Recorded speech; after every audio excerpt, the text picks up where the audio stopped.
I raised my glass, but before I could take the first sip, I felt a firm hand grab my wrist. Sophia, the waitress, whispered shakily, "Don't drink that." My heart raced. I looked at Sarah. She smiled, but her eyes betrayed panic. In that instant, I knew my daughter-in-law wanted to kill me. It's been 3 years since I first saw Sarah enter my home, still shy, alongside my son Ethan. I remember her delicate handshake, her sweet smile, and the way she called me ma'am until I insisted she call me Margaret. That day, I confess, I thought, he's finally found someone who makes him happy. Sarah had a serene presence. She was attentive, made eye contact with me, and helped clear the table without me asking. My house, always silent since the loss of my husband, Richard, was once again filled with laughter during Sunday dinners. Each week, I was surprised by her willingness to listen, to share stories about her family, to ask me about my work. Little by little, I began to see her not just as my son's girlfriend, but as a daughter whom life had given me back. Widowed for over 10 years, I learned to rebuild my life. I work in real estate in Dallas, and despite the pain of loss, I've managed to build a solid career. Richard always believed in planning, so I maintained a robust life insurance policy when he passed away. It was this security that allowed me to move forward, care for Ethan, and ensure he lacked nothing. He was always my priority, my only son, my greatest pride. Ethan was intelligent, but also naive. He grew up surrounded by affection, perhaps too sheltered. When I saw the sparkle in his eyes next to Sarah, I realized she filled exactly what I couldn't give him. The lightness of youth, the complicity of a couple. He talked about her all the time. He told of walks in Clyde Warren Park, the endless coffees at Bishop Arts District, of the dreams they built together. "Mom, I think I found the woman of my life," he said one night, and I believed him. Over time, Sarah became a constant presence in my routine. We spent afternoons together, choosing dinner recipes or simply drinking tea while she confided in me. We even laughed over little feminine secrets. I, who had grown accustomed to carrying loneliness, began to feel like I had someone to share moments with again. In my heart, I began to see her as the daughter I never had. When Ethan proposed, I cried as if it were my own dream come true. I didn't hesitate to offer to help organize everything. I wanted it to be a perfect day, one we'd all cherish forever. I hired the best caterer, booked a stunning venue in Dallas, arranged flowers, music, every detail. Seeing the joy on my son's face and the sparkle in Sarah's eyes was the most precious reward. As I signed checks and reviewed contracts, I didn't care about the costs. After all, what purpose would money have if it weren't used to create memories and happiness for those I love? I'd always lived a disciplined life, carefully managing the wealth I'd built after Richard. But now, in that moment, I simply wanted to give my son a dream day. The last 15 days before the wedding should have been the happiest for all of us.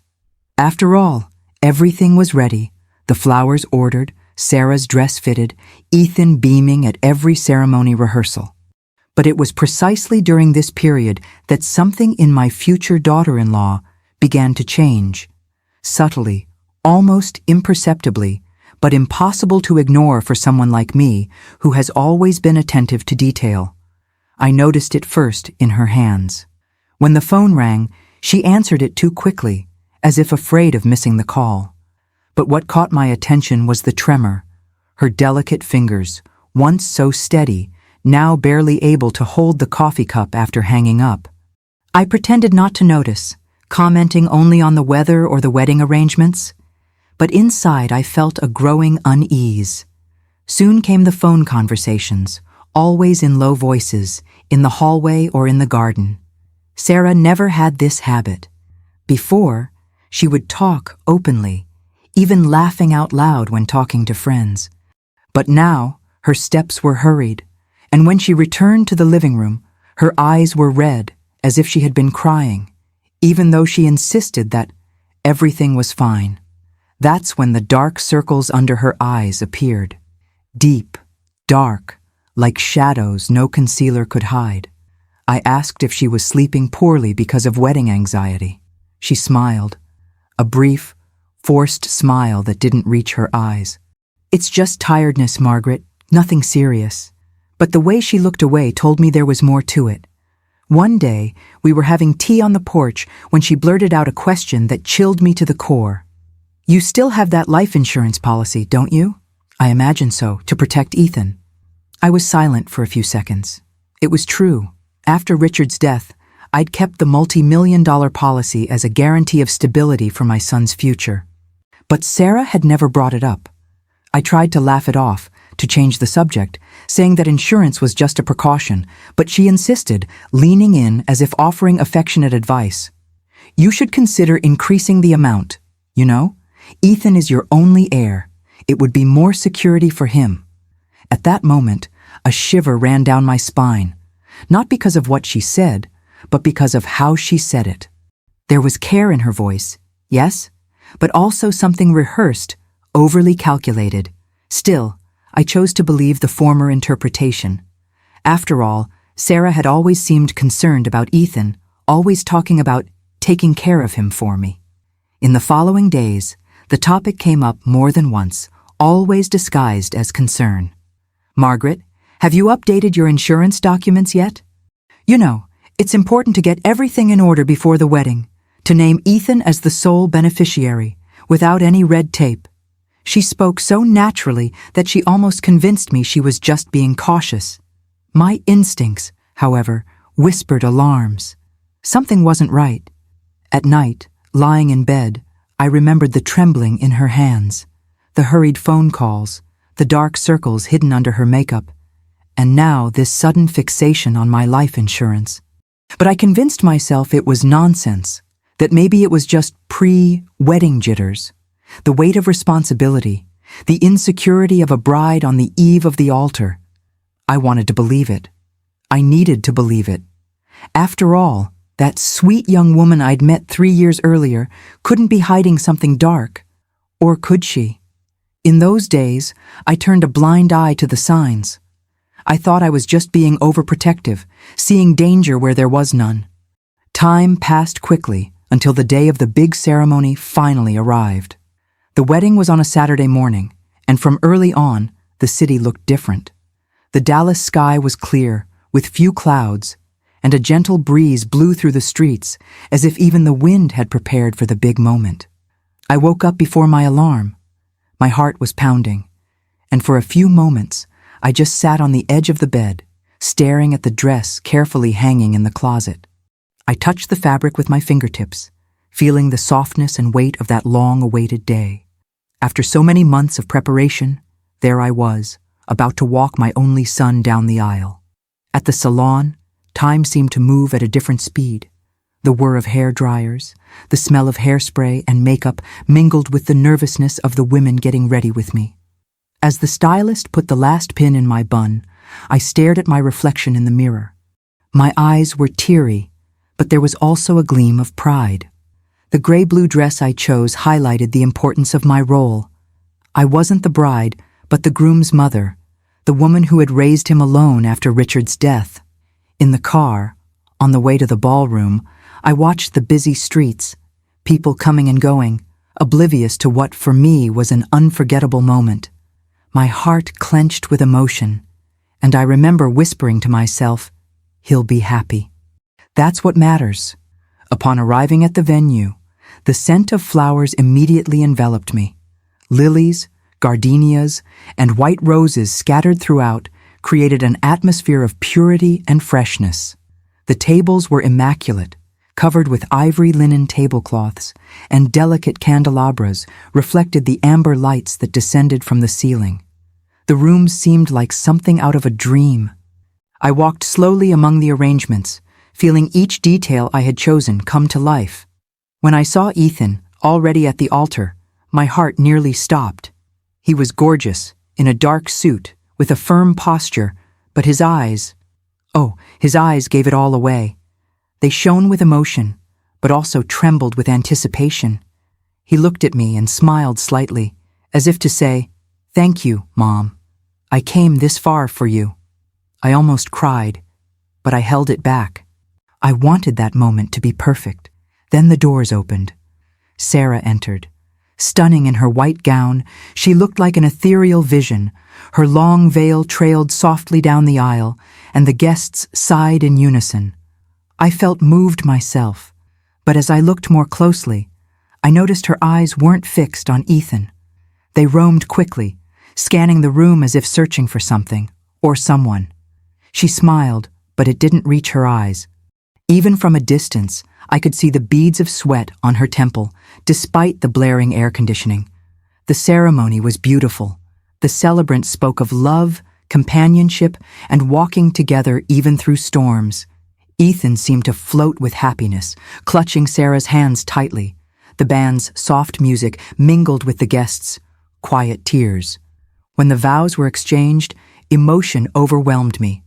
For a moment, all the doubts that had haunted me for the past few weeks disappeared. I wanted to believe that everything would work out. At the reception, guests toasted, laughed, and danced.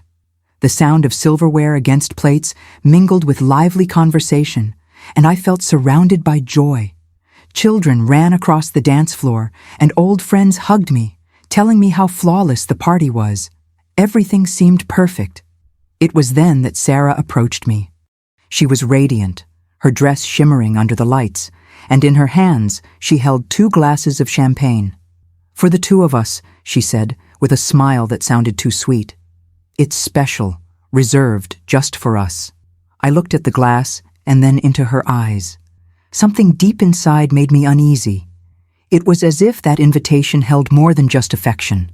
I was about to respond, but before I could analyze it further, I felt a firm hand grab my arm. I turned and saw Sophia, the young waitress, with a look of dread. Sophia leaned toward me and whispered, her voice almost broken with fear, "Don't drink that." A shiver ran down my spine.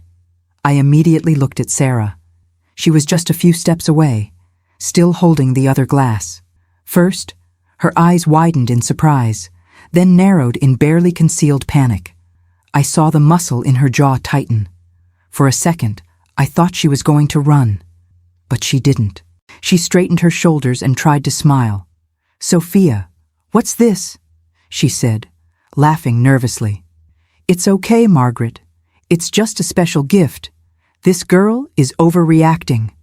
But her voice broke on the last word. It was a soundless laugh, a mask cracking. Sophia tightened her grip on my wrist, her eyes never leaving Sarah's. I could feel her heartbeat racing through her fingers. "I saw it," she said quickly, her lips barely moving. I saw her pour something into the glass, a small vial. She looked around first. I swear. My stomach turned. In a matter of seconds, the past few weeks flashed through my mind like a fast-paced movie. The tremors in Sarah's hands, the mysterious phone calls, the dark circles under my eyes, the questions about my life insurance, it all fit together. Everything. Sarah stepped forward, trying to maintain her composure. "This is a misunderstanding. I just put some vitamins in your diet, Margaret. You're so tired." Vitamin. In a glass of champagne. At my own wedding. The absurdity was so overwhelming I wanted to laugh, but I knew I couldn't create a scene there, not with my son just a few feet away, laughing with the groomsmen, completely unaware of what was happening. I took a deep breath, slowly released my wrist from Sophia's grip, and smiled at Sarah, pretending to believe her. "Oh dear, you're always so thoughtful," I said calmly. "Thank you for your concern." Sarah blinked a few times, confused. Perhaps she'd believed I'd bought her excuse and walked slowly away. The room spun around me again. The noise returned, but everything was different. I no longer felt my feet on the ground, only the acute awareness that the woman I considered almost a daughter had just tried to kill me. Leaning in discreetly without anyone noticing, I touched Sophia's arm and whispered, "Put that cup away. Don't say anything." She nodded immediately, her eyes still wide, and disappeared among the guests with the glass in her hands, as carefully as if she were carrying an explosive device. I stood there, a smile plastered on my face, hugging friends, posing for photos, and responding to greetings as if nothing had happened. Inside, my heart was pounding in my chest. My mind was racing, repeating a single question. Did my daughter-in-law just try to kill me? After that moment, I realized Sarah was barely keeping up her disguise. Even though she smiled at a few guests and posed for quick photos, she avoided meeting my eyes. It was as if she feared I might see, inside her, the truth she was trying to hide. I watched from a distance, while Ethan excitedly circulated the room, chatting with the groomsmen and receiving warm hugs. Sarah discreetly moved away. She sat in a chair in the darkest corner, where the lights didn't reach as far, and began to compulsively scroll through her phone. Her fingers slid nervously across the screen, sometimes typing, sometimes deleting messages, as if searching for a way out, for help, for some excuse. Every now and then, he'd lift his head and pretend to pay attention to the party, but then quickly return to his phone, as if that small device were his hiding place. I could see him struggling not to look in my direction, not to see my face, and this silence between us weighed more heavily than any confrontation. It was there, in that gesture of isolation, that something inside me was confirmed. Sarah was no longer celebrating her wedding. I looked at my son. His smile was so pure, so full of love, that I almost cried. He saw nothing but the happiness of being married. He didn't notice the sweat on Sarah's face, didn't notice the tremor in her voice as she toasted. For Ethan, that night was magical. "You're beautiful, my son." "Perfect," I replied, forcing the best smile I could manage. He laughed, hugged me tightly, and ran back to the group of friends who were asking him to dance. I watched him, a lump in my throat. Naive, too sweet. He had no idea the abyss he was about to fall into. Shortly afterward, I began to say goodbye. I told Sarah I was tired and was going home to rest. She forced a smile. "Of course, Margaret. You deserve to rest after everything you've done for us." There was a pause. Our eyes met. Hers looked away first. In the lobby, before leaving, I saw Sophia on the other side, carrying the tray with firm steps, discreetly entering through the service door. I gave her a subtle nod. She understood. The glass was safe. I took a deep breath before getting into the car. Behind me, the party continued to vibrate. Laughter, music, glasses clinking. For everyone, it was a night of celebration. For me, it was the beginning of a nightmare. As the driver started the engine, I muttered to myself, "Oh my God, what did my daughter-in-law try to do to me?" Ethan waved out the window, smiling like a boy. He had no idea that his new wife had already mapped out a future without me. Opening the front door, darkness greeted me with a cold familiarity. I placed my bag on the sideboard and sat on the sofa without even taking off my shoes. The scent of the flowers, still lingering in vases scattered around the living room, a reminder of arrangements from the reception, made me choke. I closed my eyes for a moment and saw, with disturbing clarity, the scene replaying in my mind. Sophia holding my wrist, her eyes dilated, her trembling voice whispering, "Don't drink that." The clock struck just after midnight. I knew I wouldn't be able to sleep. I paced the house like a prisoner, up and down the hallways, running my fingers over the furniture, trying to find some solace in the touch of familiar objects. But with each step, the images returned, Sarah offering me the glass, the sweat on her temple, the eyes that had avoided mine throughout the party, the way she'd isolated herself in a corner, compulsively scrolling through her phone. Around 1 a.m., I decided to turn on my computer. The blue screen illuminated my tired face. With trembling hands, I typed into the browser, "Poison in drinks. Attempted murder with poison. Murder by family inheritance." The results left me cold. Cases of daughters-in-law against mothers-in-law, sons against fathers, husbands against wives. The headlines were repetitive. Crime for financial gain. I started rereading Sarah's old WhatsApp messages. I opened our conversations and, for the first time, saw what had previously seemed like exaggerated affection. "Have you been taking your medication properly, Margaret? Don't forget your routine. It's important for your health. Have you thought about updating that life insurance policy? Ethan is so responsible. He deserves to be protected. Read out of context. They were just words. But now, through the eyes of suspicion, they sounded like a preparation. A script, a constant reminder that my life and my death were being watched. In my email, I found mundane exchanges, guest lists, vendor recommendations, receipts, but among them, one message stood out. 2 weeks earlier, Sarah had sent me a link about the importance of getting your documents in order before a big event. I remember finding her diligence endearing. Now, each letter felt like a disguised warning. As I investigated, flashes of the past few days came back with painful clarity. Her trembling hands when she answered calls, her quick trips to the garden, her red eyes when she returned, and, above all, her obsession with talking about the life insurance, Richard's insurance, the estate that, should I die, would pass directly to Ethan. My heart sank. Ethan, the sweet boy, now a man, blinded by love. He didn't know. He would never suspect the woman he'd just called his wife. And yet, everything indicated she was about to turn our lives into a tragedy. At 3 a.m, I closed my laptop and stared at my reflection in the window. I looked like a different woman. My eyes were sunken, marked by distrust. My whole body trembled with exhaustion, but my mind wouldn't stop. I felt the tears welling up in my eyes. I had to ask myself, with brutal honesty, was I going crazy with paranoia?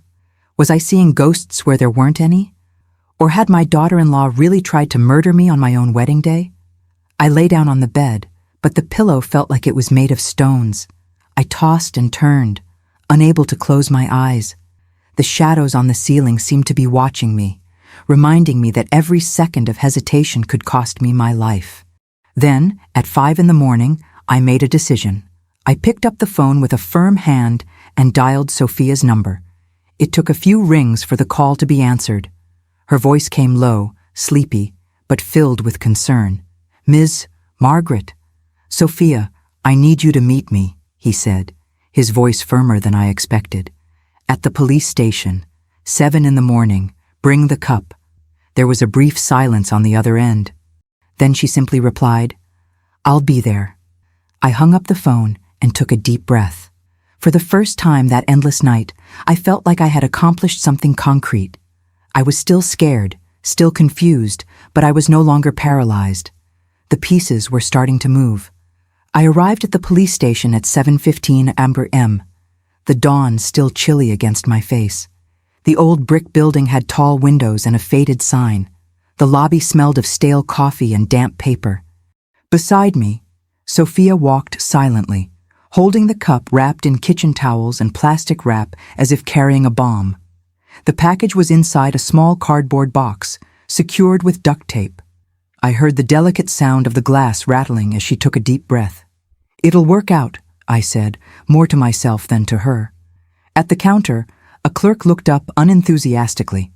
I asked to speak to the officer on duty. "Carvalho," they said. We waited a few minutes, sitting on metal chairs that chilled our legs. Sophia held the box on her lap, her fingers gripping the sides until her knuckles turned white. When the door to the inner corridor opened, a middle-aged man with a wrinkled suit and a tired look appeared with a paper cup. "Good morning, Chief Carvalho. Who is Margaret?" I stood up. "Me, and this is Sophia. We need to report an attempted poisoning." He stopped dead in his tracks, his skepticism undisguised. His gaze darted from me to the box and back to my face. "Attempted poisoning? On a Saturday morning?" "At my wedding dinner," I corrected, my voice breaking. "Last night, my daughter-in-law, she offered me a glass. Sophia stopped me from drinking. We brought the glass. We entered his office. A ceiling fan spun lazily, pushing the smell of cold coffee into every corner. He gestured to the chairs in front of the desk, cluttered with files. "Count it slowly." I recounted the previous 2 weeks. Sarah's trembling hands, her cell phone calls, her dark circles under her eyes, her insistence that I update the insurance policy and name Ethan as the sole beneficiary. The insurance is for 2.5 million, I concluded. And if I died, everything would go to my son. She knew that. Carvalho leaned back in his chair, crossing his arms. Do you think your daughter-in-law tried to poison you at her own wedding? He repeated, with an incredulous half-smile. It's a serious accusation. I don't think. I feared it, and it almost happened. I looked at Sophia. Tell him. Sophia straightened her spine and took a breath. I was serving in the ballroom, table 6, near the dance floor. I saw the bride take a small bottle from her purse. She looked around quickly. Margaret was talking to a lady. The bride poured the contents into one of the glasses. She stirred the glass, as if it were normal. Then she brought them both to Margaret and said it was special, just for the two of them. When the lady was about to drink, I saw the reflection of the glass and remembered the bottle. I grabbed her wrist and told her not to drink. Carvalho frowned. What bottle? Small, clear. There was liquid. Sophia's eyes welled up. I've been doing this for years. I've seen people try to spike drinks at parties. The way she looked, it wasn't normal. The police chief was silent for a few seconds, assessing us. Then he pointed to the box. Is it there? Sophia nodded. He called the clerk over the intercom. Within minutes, a police report book and a sealing kit were brought. The police chief donned gloves, avoided touching the contents, and asked Sophia to open the box on a piece of plastic. Inside, the glass was wrapped in cloth, then plastic wrap, then another cloth. Carefully, as if it were a family crystal. Good, Carvalho said, more professional now. Let's follow the correct procedure. Seizure order, seal, chain of custody, and immediate dispatch for analysis. If any substance is found, the lab will identify it. What if there isn't? My voice was tiny. He looked at me firmly. If it's a false alarm, you could get in trouble for making an unfounded accusation. It's a crime. That's why we need proof. He opened the book. Full name, date of birth. I answered the questions. The sound of the pen scratching the paper seemed too loud. Carvalho photographed the still-wrapped glass, described the condition it was in, and the exact time, 7:43 a.m. He applied a numbered seal to the final package and filled out the label. Glass cup, residual beverage content, possible adulteration. Then he stamped the term, Protocol 187. The number burned into my mind like a talisman. Let's hear Sophia formally, he said. Her voice trembled for the first minute of her testimony, but soon regained its firmness. She recounted the exact spot where she was standing, left side of the room, facing the dance floor. Her viewing angle, I could see the bride and groom's table and the bar. Described Sarah's gesture as she looked around, the speed with which she opened the bottle, the way she swirled the glass to mix. She repeated the phrase she heard, "It's special, reserved just for us." She also said that, after the warning, she took the glass straight to the service area, avoiding contact with any other beverage and preventing anyone from washing the glass. "Did you touch the liquid?" Carvalho asked. "No, I didn't even smell it. I just wrapped it as it was." She glanced at me sideways. And I knew it was important. The police chief asked more questions. Approximate time, who was around, if anyone could have seen, if there were cameras in the room. He wrote everything down. Then he turned to me. "Do you have proof of this life insurance?" "Yes." I showed a digital copy on my phone and emailed it to the station's official address. Active police, beneficiary, Ethan. He cleared his throat. "Okay. We'll request CCTV footage from the ballroom and take statements from the bride and her son, if necessary." He stamped the seal again, as if sealing a fate. "The cup will now go to the lab. It's a priority." An agent appeared at the door to carry the sealed package. I followed him with my eyes, as if a part of me were following him. When he disappeared down the hallway, my hands began to tremble. Carvalho noticed and pushed the coffee cup toward me. "Drink." And more quietly, "I've seen a lot. Sometimes appearances are deceiving. Sometimes they aren't." "Officer," I said, my throat tight, "I raised that girl as my daughter. If I'm wrong—" "We'll find out," he interrupted, without harshness. But I also need to be clear. If you're right, your speed saved your life. And this case. Sophia placed her hand on my bag, a shy gesture of support. I'm available for anything, officer. I'm working tonight too. If you need the salon, we'll need it, he said, and tell them that, for now, no talking to other people, avoid making a fuss. If the suspect realizes we're following her, she could disappear with the evidence. I nodded. In the hallway back to the lobby, the world seemed to return to its normal size. The phone ringing, hurried footsteps, cold light. I glanced at the clock, 8:22. I left the police station with Sophia at my side, the street air warmer than when we'd arrived. The sun was already rising, and I felt that, for the first time since the night before, there was a shred of order in the chaos, a protocol number, a seal, a promise of truth. Thank you, I told her. I would do it again, she replied seriously. No one will touch your life without my permission. I took a deep breath. The fear was still there, but now it had company, a thin thread of courage, and a question that, from that moment on, I would never leave unanswered. The next 18 hours became a sand clock stuck in my throat. I tried to work, respond to emails, sign documents, but every click was drowned out by the same thought. What if it's real? At 11 a.m., my phone vibrated. Delegado Carvalho flashed on the screen. I answered with cold hands. Ms. Margaret, the preliminary analysis is out. He paused briefly, as if choosing his words with tweezers. Suspicious substance in the glass. Warfarin, potentially lethal concentration. The world narrowed into a line. I braced myself against the table to keep from falling. So, my voice trailed off. It was real. Yes. I heard paper being shuffled. I've already requested warrants to search Sarah's hotel room and apartment. I'll also need authorization to review her finances and policy in more detail. I authorize everything. Search my entire life if necessary, I replied, as long as the truth comes out. I turned it off and stood still, hearing only the hum of the air conditioning. Warfarin. The word coursed through me like melting ice. I remembered the golden glow of the glass, the innocent bubbles, Sarah's studied smile. I remembered Sophia and her "don't drink" that had become my anchor. At 2:37 p.m., another phone call, this time from an unknown number, Officer Carvalho. The voice sounded more tense. We found a vial in Sarah's bag at the hotel. I need you at the police station at 8 p.m. We need to talk. I glanced at my watch. Hours were still to go, but somehow I was also short of breath. I stood, walked to the office window, and stared out at Dallas in the afternoon sun.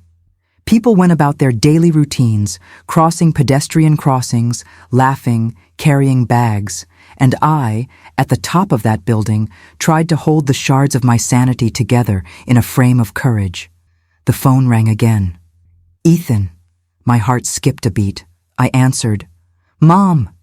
His voice was light, luminous. Did you see the pictures? Breakfast here was amazing. Sarah picked the perfect spot. Mom, I'm so happy. I closed my eyes. That's great, my love. I managed a smile as I spoke. You deserve it. We'll go for a walk later, maybe to the museum. He continued, weaving plans with golden threads. I wanted to thank you for everything, for the wedding, for believing in us. I looked at my trembling hands. How could I destroy a castle without crushing the boy playing inside it? I love you, Ethan, I said, measuring each syllable, and I will always protect you, always. He laughed, not understanding. I'll call you tonight, okay? When the call ended, the room felt larger and emptier. I sat down, rested my forehead on the back of my hand, and breathed slowly. Absolute proof, I told myself. I couldn't rip the blindfold off my son's eyes with rumors. I needed facts, signed, stamped, undeniable. The hours passed slowly. I signed the authorization to access my statements, confirmed the policy's authenticity via email, and sent the broker and bank contact details. I answered another quick call from the police chief. The team was on its way to Sarah's apartment with a warrant. The hotel was cooperating. "Keep a low profile," he urged. Any unnecessary contact could jeopardize the operation. By late afternoon, the light was dimmer and fatigue was stronger. I hadn't eaten. I took a sip of water that went down like a stone.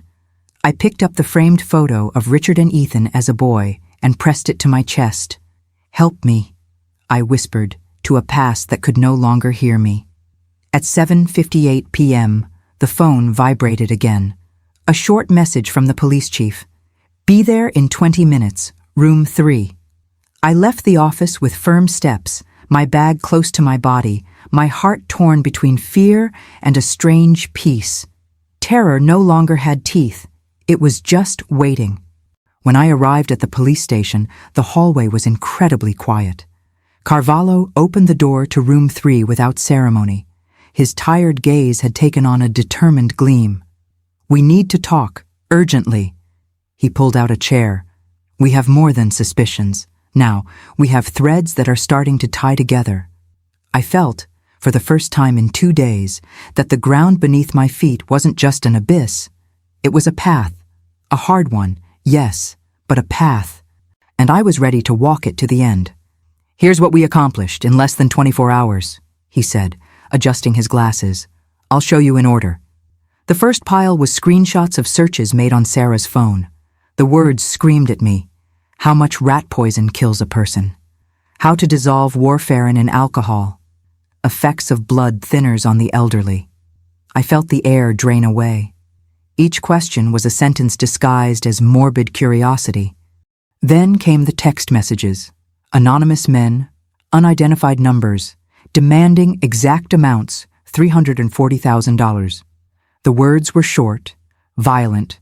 "Last chance, either you pay or you pay with your life." My heart sank as I imagined Sarah, the sweet girl I'd so often made coffee for in my kitchen, being swallowed up by this world of debt and threats. Carvalho then pulled out a small transparent bag. Inside, an empty vial. The label had been torn off, but preliminary analysis had already confirmed it. Traces of warfarin. "Her fingerprints are all over it," the police chief said. "There's no denying it." I put my hand over my mouth. I didn't want to, but the lump in my throat turned into silent tears. He continued, relentless.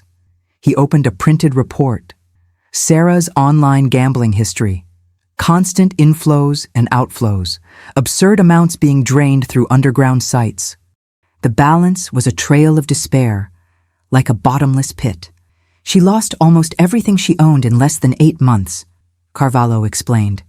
And it was precisely during this period that she began researching her insurance.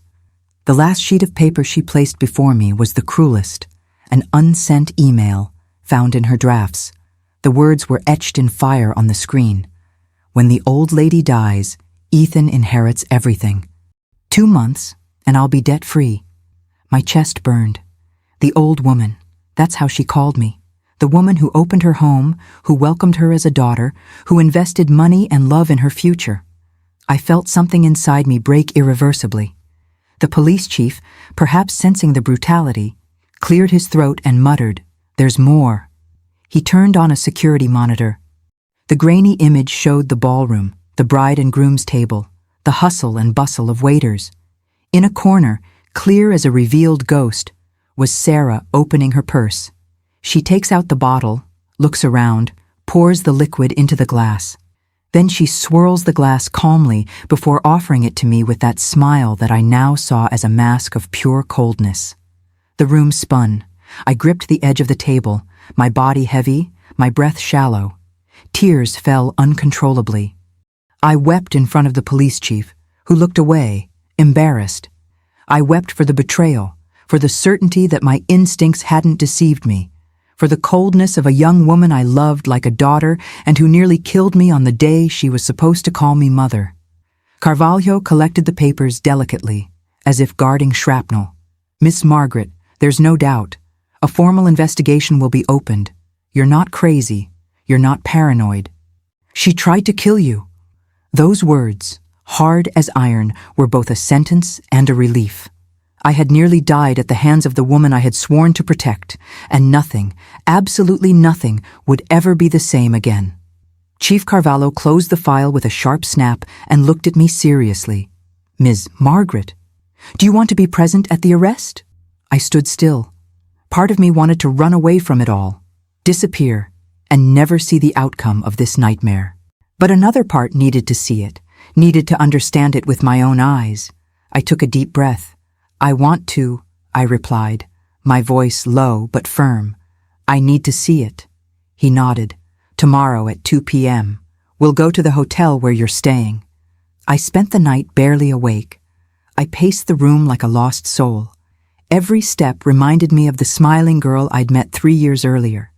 Every time I closed my eyes, I saw the bottle, the messages, the email calling me the old lady. Deep down, I still searched for an excuse that would save a piece of the Sarah I thought I knew. At 1:45 p.m. the next day, I was in the police car next to Carvalho. The Dallas sun was scorching the windows and the air conditioning was struggling to keep up. The chief was reviewing court orders on his tablet. I was clutching a handkerchief between my fingers, the fabric damp with cold sweat. "It'll be quick," he said, trying to calm me. "We have a warrant, we have evidence." We arrived at the hotel sharp at 2 p.m. The lobby was elegant, with white marble and vases of orchids on the tables. Ethan was there, in light shorts and a light shirt, laughing with Sarah. Their bags were beside them, packed for the flight to Cancun. He saw me first. "Mom?" He smiled in surprise. "What are you doing here?" My heart sank. I wanted to hug him, warn him, protect him from everything. But I just stood there, my hands trembling. Sarah turned slowly. When our eyes met, the color drained from her face. She understood. Carvalho stepped forward with his team. "Sarah Monroe?" His voice rang out in the lobby. "You're under arrest for attempted first-degree murder." Ethan blinked, confused. "What, deputy? What's this all about?" Sarah clapped her hands over her mouth. No, there must be a mistake." Carvalho began reading his rights, his voice firm and formal. The handcuffs clicked coldly on the delicate wrists that should have been intertwined with my son's. The metallic sound echoed like a funeral bell in the luxurious lobby. "Mom?" Ethan turned to me, desperate. "What's going on? Tell me it's a mistake." I felt the tears well up. "Son, I wish I wasn't here, but she tried to kill me. At the wedding reception." "What?" He took a step back, his eyes wide. "This is crazy! Sarah, say something!" Sarah cried, her makeup smearing, her lips trembling. "I had no choice," she sobbed. "They were going to kill me. The debts. I just needed time." "Time for what?" Carvalho interrupted, his voice hard. "To kill your mother-in-law." She shook her head desperately. "I was going to stop. I just wanted to protect Ethan." "Protect?" My voice was cold, almost a whisper. "You had a choice, Sarah. You could have asked for help, but you chose to kill me." She looked up at me, her eyes red from crying, and in that instant I saw the mask slip. Gone was the sweet daughter-in-law, no longer the nervous bride. There was only a woman broken by her own despair, trapped by the decisions she'd made. I didn't want to," he murmured. "But he did," I replied. Carvalho gestured, and the officers began leading her out. People in the lobby stopped, their phones raised discreetly. The scuff of Sarah's shoes on the marble sounded like a lament. Ethan fell to his knees, his hands on his face. No, this can't be true," he repeated, his voice breaking. "She loves me. I approached him, touched his shoulders. "I know, my son, I know, but true love doesn't poison." He looked at me, lost. "How could you hide this from me?" "I needed absolute proof before I destroyed your heart," I replied, feeling each word cut into my own flesh. "Now you know the truth." Sarah turned one last time before being led away. Her eyes begged for forgiveness I couldn't give.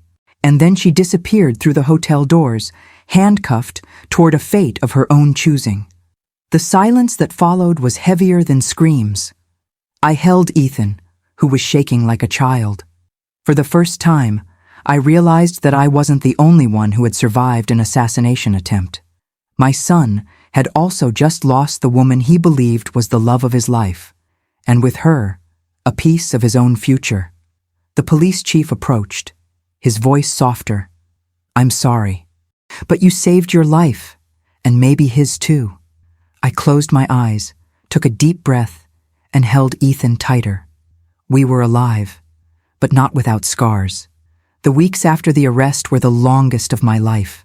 I thought that after seeing Sarah handcuffed, everything would feel lighter. But no, the weight simply shifted. Now it was in Ethan's broken gaze, in the silence of our meals, in the emptiness of the house that once echoed with laughter and plans. Sarah's drive to prison was etched in my mind like a movie. She was taken from the hotel straight to the police car, handcuffed, her light vacation dress a stark contrast to the cold metal on her wrists. The entire lobby watched in shock. Some whispered, others filmed with their cell phones. Ethan shouted after her, trying to reach her, "Wait, don't take her like that." The officers held him back, and all I could manage was a whisper. "Son, it's necessary." On the way to the police station, Sarah cried and begged. I, in the backseat of another car, watched from afar. With each tear, a part of me still wanted to believe it was all a misunderstanding, but the evidence was irrefutable. When the prison door closed behind her, I heard the echo of the bolt like a final period. The trial came quickly, given the gravity of the crime. The prosecutor was relentless. He presented the bottle, the debt collection messages, the cell phone searches. He showed the camera footage, and when he read aloud the unsent email, "When the old lady dies, Ethan inherits everything," I saw my son break down on the witness stand. Sarah tried to defend herself. She cried in front of the judge. I had no choice. They were threatening me. I just needed time. But the prosecutor was blunt. "You had a choice, yes. You could have asked for help. You could have turned to your family. You chose to plan a murder." The sentence was read with the solemnity of a thunderclap. Attempted aggravated murder, 18 years in prison. Sarah fell to her knees, her screams muffled by tears. Ethan buried his face in his hands. I just closed my eyes. Justice had been served. But no one left that room victorious.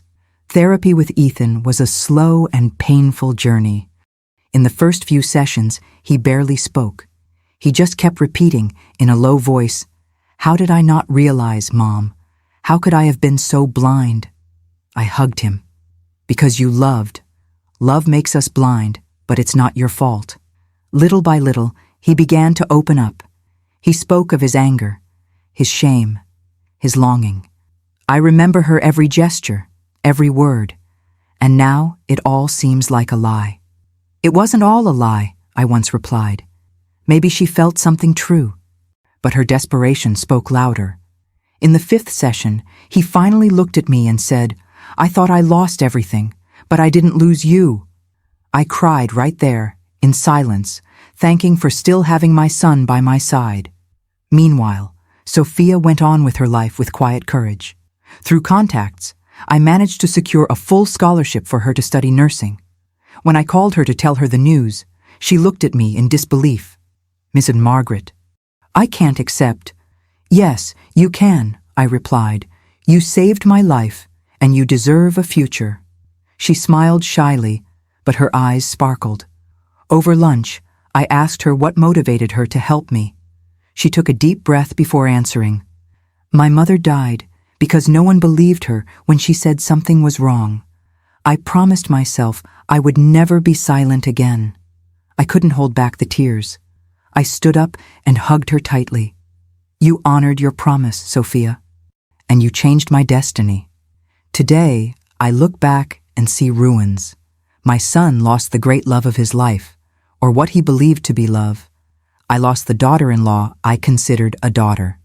But from these ruins, we're trying to build something new. Ethan went back to school and became interested in social projects. I returned to work, but with a different perspective. I understood that no fortune is worth anything if it's not used for the good of the right people. And Sarah is where she tried to put me, behind bars, with no way out, no future. The difference is, I didn't choose this fate. She did. Every morning when I make my cup of coffee, I still double-check. Not out of fear, but as a reminder. Some lessons are instilled with venom and betrayal. But as I lift my cup, I look at Ethan and Sophia and think, I survived, and surviving, despite everything, is the greatest victory I've ever had.